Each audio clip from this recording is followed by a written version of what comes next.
ውድ ቻናላችን ቤተሰቦች እንኳን ወደ ቻናላችን በደህና መጣችሁ። ምሽት 5 ሰዓት ላይ በጀመረ ጨዋታ ሊቨርፑል በኤሚሬትስ ከአርሰናል ጋር 0-0 በሆነ ውጤት ማጠናቀቅ ችሏል። ከጨዋታው በኋላም አሰልጣኝ አርነ ስሎትና ዶሚኒክ ሶቦስላይ በጨዋታው ዙሪያ የሰጡት አስተያየት አለ። በቆይታችንም ይህንን አስተያየት የምንመለከት ይሆናል። እስከ መጨረሻው ደቂቃ ድረስም አብራችሁን ቆይታችሁ እንድትከታተሉት በአክብሮት ጋብዛለሁ። እንደዚሁም በሰጡት አስተያየት ዙሪያም ያላችሁን ሀሳብ እንዳለ ኮሜንት ሴክሽን ላይ በመጻፍ እንድታሳውቁኝ፣ ሰብስክራይብ፣ ላይክ፣ ሼር እያደረጋችሁም የቻናሉ ቤተሰብ እንድትሆኑም በአክብሮት እጠይቃለሁ። አሁን በቀጥታ ወደ ሰጡት አስተያየት የምንገባ ይሆናል። አብራችሁን ቆዩ። በመጀመሪያ የምንመለከተው አሰልጣኝ አርነ ስሎት የሰጡትን አስተያየት ይሆናል። በመጀመሪያ ማስተያየታቸውን የሰጡት በጨዋታው ዙሪያ ነው የነበረው። ባሳየነው እንቅስቃሴ ደስተኛ ነበርኩኝ፣ በውጤቱ ግን በተወሰነ መልኩ ደስተኛ ነኝ። ምክንያቱም የገጠምነው አርሰናልን ነው። አርሰናል ደግሞ በዚህ ሲዝን በፕሪሚየር ሊጉ የሚሆን በሻምፒዮንስ ሊጉ በጣም ድንቅ የሚባልን ጊዜን እያሳለፈ የሚገኝ ቡድን ነውና ከዚህ ቡድን ጋር ተጫውተን 0-0 በሆነ ውጤት ማጠናቀቃችን በተወሰነ መልኩ ደስተኛ አድርጎኛል። ባሳየነው እንቅስቃሴ ዙሪያ ግን በመጀመሪያው አጋማሽ ላይ አርሰናሎች በጣም የተሻሉ ቡድን ሆኖ መቅረብ ችሏል። ኳሱንም በደንብ መቆጣጠር ችሎ ነበር። የተለያዩ ሙከራዎችንም ማድረግ ችሎ ነበረ። ነገር ግን እኛም በተወሰኑ አጋጣሚዎች ኳሱን ይዘን ነበር። የተሻለ የሚባል እንቅስቃሴ ማድረግ ችለን ነበረ። ሁለተኛው አጋማሽ ላይ ግን ሙሉ ለሙሉ ነበረ ኳሱን መቆጣጠር የቻልነው። በተደጋጋሚ ወደ አርሰናል የግብ ክልልም ስንሄድ ነበረ። ሙከራዎችንም ለማድረግም ጥረትም አድርገን ነበረ። ነገር ግን እንደ ሁልጊዜውም በዚህ ሲዝን እየተመለከትነው እንዳለ ነው ኳሱን በደንብ ብንቆጣጠርም ነገር ግን ቻንሶችን ክሬት እያደረግን አይደለም የምንገኘው። 7-8 ሙከራዎችን ማድረግ ችለን ነበር። ነገር ግን ምንም አይነት ሙከራ ኦን ታርጌት ወይም ኢላማውን የጠበቀ ሙከራ ማድረግ አልቻልም። ይህ ነገር ደግሞ በዚህ ሲዝን አዲስ የሚባል ነገር አይደለም። በዛሬው ጨዋታ ላይ እንግዲህ የተሻሉ አጋጣሚዎችን መፍጠር እንችል ነበረ። ነገር ግን ሙከራዎቻችን ብሎክ በመደረጋቸው እንደዚሁም ደግሞ የመጨረሻ ውሳኔዎቻችን ትክክለኛ ባለመሆናቸው ምክንያት በዚህ ጨዋታ ላይ ሙከራም ሳናደርግ ወጥተናል። ጎልም ሳናስቆጥር ልንወጣ ችለናል። ነገር ግን ባሳየነው እንቅስቃሴ በተለይ ሁለተኛው አጋማሽ ላይ ባሳየነው ጨዋታ ብልጫ ግን ደስተኛ ነኝ የሚል አስተያየትን ሰንዝረዋል። በመቀጠልም በማርቲኔሊ ዙሪያ ነበር አስተያየታቸውን የሰጡት። እንደሚታወቀው በትናንትና ጨዋታ ላይ ኮነር ብራድሊ ተጎድቶ ሜዳ ላይ በወደቀበት ሰዓት ከሜዳ ለማስወጣት ሲገፈትረው መታየት ችሏል። በዛም እንግዲህ ቢጫ ካርድ ሊያገኝም ችሏል። በዚህ ዙሪያ እንግዲህ አሰልጣኝ አርነ ስሎት በሰጡት አስተያየት እኔ በግሌ ማርቲኔሊን አላቆም፣ ነገር ግን ደግሞ እንደሰማሁት እንዳየሁት ከሆነ ግን ጥሩ ሰው ይመስለኛል። እናም በዛ ሰዓትም እንግዲህ ኢሞሽናል ነበር፣ ስሜታዊ ሆኖ ያንን ነገር ማድረግ ችሏል። ለምን ያንን ነገር እንዳደረገ እረዳዋለሁ። ምክንያቱም በዚህ ሰዓት እንግዲህ በፕሪሚየር ሊጉ የሚሆን በተለያዩ ሊጎችም ላይ አንድ ቡድን እየመራ ከሆነ ወይም ደግሞ ነጥቡን ለማስጠበቅ ሲል በመጨረሻዎቹ አካባቢ ልታጠቃው በምትሄድበት ሰዓት ባገኘው አጋጣሚ ሁላ ሰዓቶችን ሲያባክን መመልከት ችለናል። ይህ ነገር ደግሞ በእኛ ላይም በተደጋጋሚ ያጋጠመን ነገር ነው። ልናጠቃ በምንሄድበት ሰዓት ሞመንተማችንን ለማቋረጥ ሲሉ ትንሽ ጉዳት ሲያጋጥማቸውም ክብል በያሉ እየወደቁ እንግዲህ በጣም ብዙ ደቂቆችን ሲያባክኑ መመልከት ችለናልና ማርቲኔሊም በዛ ሰዓት የመሰለው ያ ይመስለኛል። ያም ነገር ደግሞ ኢሞሽናል አድርጎታል፣ ስሜታዊ አድርጎታልና ያንን ሊያደርግ ችሏል። ያ ነገር ትክክል ነው እያልኩ አይደለም። ነገር ግን ለምን እንዳደረገ እረዳዋለሁ። ጎል ማስቆጠር ይፈልጉ ነበር፣ እያጠቁ ነው የነበሩትና ሰዓት እያባከነ መስሎት ነው ያንን ነገር ያደረገው። ነገር ግን እኛ እንደ ሊቨርፑል ግን ያንን ነገር ከዚህ በፊትም ስናደርግ አልነበረም፣ ከዚህ በኋላም አናደርግም። እናም የሰራው ነገር ትክክል አይደለም። ነገር ግን ለምን እንዳደረገው ግን እረዳዋለሁ የሚል አስተያየትን ሰጥተዋል። በመቀጠልም በብራድሊ ዙሪያ ነበር አስተያየታቸውን የሰጡት። በሰጡት አስተያየት እስካሁን ድረስ ባለው ነገር ምንም አይነት መረጃ የለንም። ነገር ግን በጨዋታው ላይ እንደተመለከት ነው እንደዚሁም ደግሞ በስትሬቸር መውጣቱ በቃሬዛ መውጣቱን ስንመለከት ግን ጥሩ ዜና የሚሆንልን አይመስለኝም። የራሳችን ፍራቻ አለብን ምን ሊሆን እንደሚችል።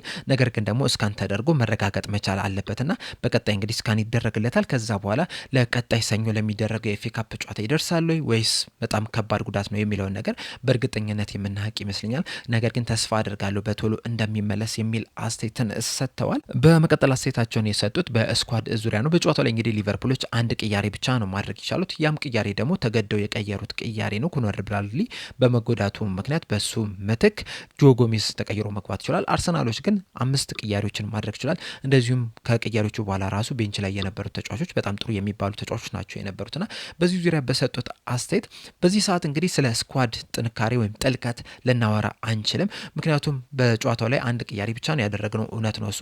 ነገር ግን ደግሞ ከዚህ በፊት ባደረግናቸው ጨዋታዎች ላይ በተለይ ደግሞ ትልልቅ ከሚባሉት ቡድኖች ቡድኖች ጋር ያደረግናቸውን ጨዋታ ከተመለከታችሁ ከማንቸስተር ሲቲ ጨዋታ ውጪ ከሁሉም ጋር በጣም በጥሩ ሁኔታ መፎካከር ችለናል። ኢቨን ከአርሰናል ጋር እንኳን እንደተመለከት ነው በሜዳቸው 0-0 በሆነ ውጤት ነው ማጠናቀቅ የቻልነው።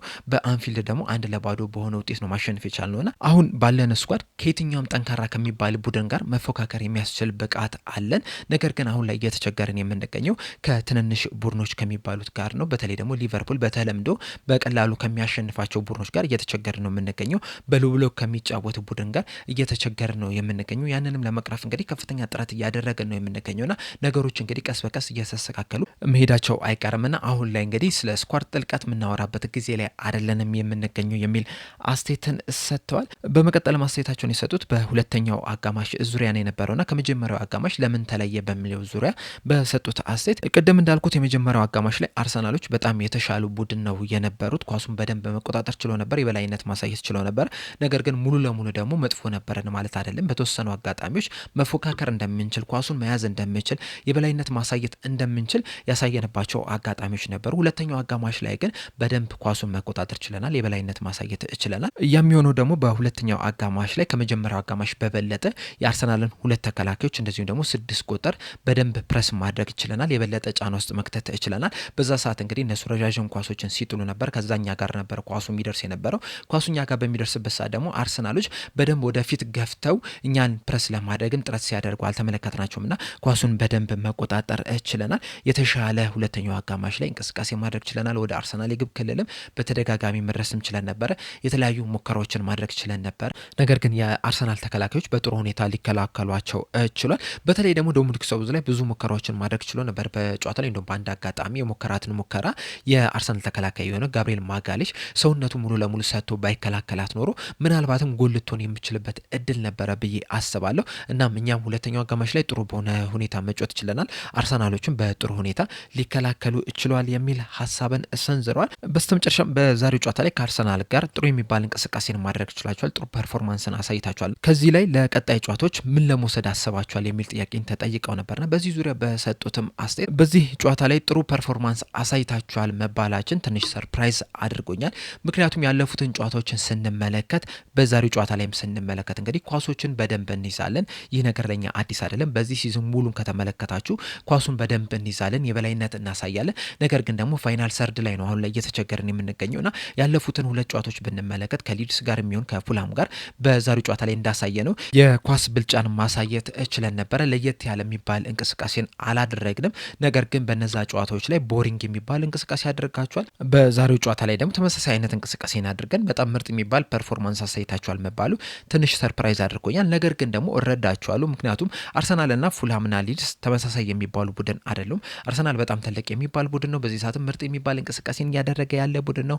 ፕሪሚየር ሊጉንም እየመራ ያለ ቡድን ነው። እነዛን ሁለቱን ክለቦች ስንመለከታቸው ግን ከአርሰናል አንጻር በብዙ ነገር ያነሱ ቡድን ናቸውና የተሻለ ቻንስ ክሬት ማድረግ ነበረብን። ጨዋታዎቹንም አሸንፈን መውጣት ነበረብንና በዛ ምክንያቱም በነዛ ጨዋታዎች ላይ ቦሪንግ ነበራችሁ። በዛሬ ጨዋታ ላይ ግን ጥሩ ፐርፎርማንስ አሳይታችኋል የተባለው የሚመስለኝ። እናም አሁንም ኳሶችን በደንብ መያዝ አለብን። ነገር ግን ደግሞ ኳሱን መያዝ ብቻ ደግሞ ምንም ጥቅም እንደሌለው ተረድተን የተለያዩ እድሎችን መፍጠር ላይ ማሻሻል ያሉብን ነገሮች አሉ። በቀጣይ ጨዋታዎችም እነዚህን አሻሽለን ለመምጣት ከፍተኛ ጥረት እናደርጋለን የሚል አስተያየትን ሰጥተዋል።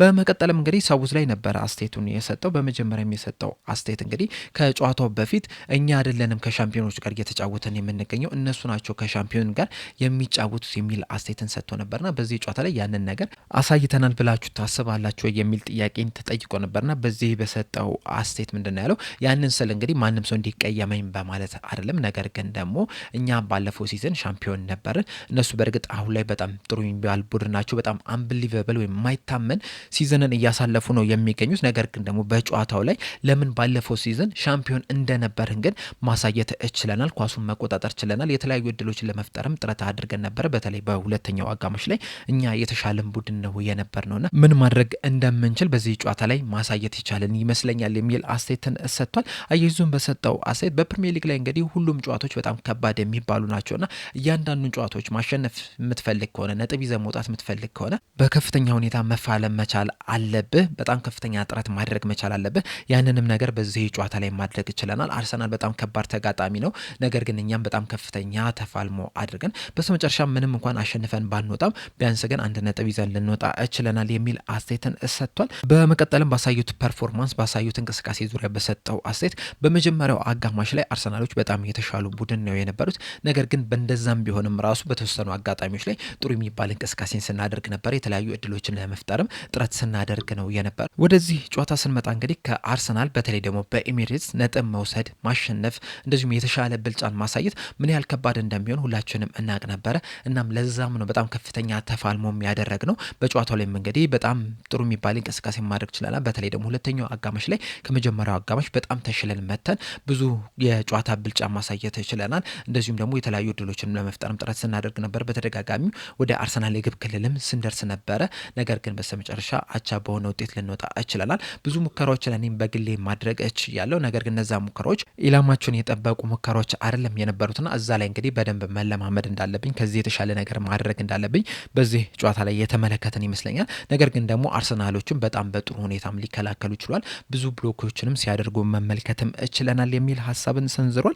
በስተመጨረሻም ደግሞ በኮነር ብራድሊና በማርቲኔሊ ዙሪያ በሰጠው አስተያየት ኮነር ብራድሊ በተጎዳ ሰዓት እንግዲህ ጉልበቱ ሲጠማዘዝ አይቼው ነበርና በዛ ሰዓት እንግዲህ ወደ ሜዳ ለመመለስ ፈልጎ አይደለም የነበረው። ነገር ግን ደግሞ በዛ ሰዓት ምን እያደረገ እንደነበረ በእርግጠኝነት የሚያውቅ አይመስለኝም። ነገር ግን ወደ ሜዳ ሲመለስ ማርቲኔሊ መጥቶ ሲገፈተረው መመልከት ችለናል። ማርቲኔሊ ያንን ነገር ያደረገው ጨዋታውን ማሸነፍ ስለሚፈልግ እንደሆነ ይገባኛል። እኛም ጨዋታውን ማሸነፍ እንፈልጋለን። ነገር ግን ደግሞ ከሁሉም የሚቀድመው የሰው ልጅ ጤንነት ነውና ያንን ማድረጉ ትክክል ነው ብዬ አላስብም የሚል አስተያየትን ሰጥቷል። በአጠቃላይ እንግዲህ ሳቦዝላይና አሰልጣኝ አርነ ስሎት የሰጡት አስተያየት ይህንን ይመስል ነበረ። በዚሁ ግን ከመጨረሳችን በፊት ማርቲኔሊ በሰራው ስራ እንግዲህ ይቅርታ መጠየቁን በኢንስታግራም ገጹ ላይ ይፋ አድርጓል። ምንድነው ያለው? ለኮነር የይቅርታ መልእክት ልኬለታለሁ፣ ይቅርታዬንም ተቀብሏል። በሰዓቱ ከባድ ጉዳት እንደደረሰበት በትክክል አልገባኝም ነበረ። እናም ባሳየሁት ነገር ባሳየሁት ምላሽም አዝኛለሁ፣ ይቅርታ ማለትም እፈልጋለሁ። ብራድሊን በፍጥነት እንዲያገግም ምኞቴም በዚሁ እገልጻለሁ የሚል ሀሳብን ሰንዝሯልና ከጨዋታው በኋላም እንግዲህ ይቅርታ እንደጠየቀው ነው የተናገረው። ኮነር ብራድሊም እንግዲህ በቶሎ እንደሚመለስ ጉዳቱም ያን ያህል የከፋ ጉዳት እንደማይሆንም ተስፋ እናደርጋለን። በአጠቃላይ አሰልጣኝ አርነ ስሎት ስለ ዶሚኒክ ሶቦዝላይ እንደዚሁ ደግሞ ማርቲኔሊ ከጨዋታው በላይ የሰጡት አስተያየት ይህንን ይመስል ነበረ። በዚህ ዙሪያ ያላችሁን ሀሳብ እንዳለ ኮሜንት ሴክሽን ላይ በመጻፍ አሳውቁኝ። ለአሁን እኔ እዚህ ላይ ያበቃው። በቀጣይ በሌላ እስከምንገናኝ ድረስ ሰብስክራይብ፣ ላይክ፣ ሼር ማድረግ እንዳትረሱ። ቸር ያቆየን።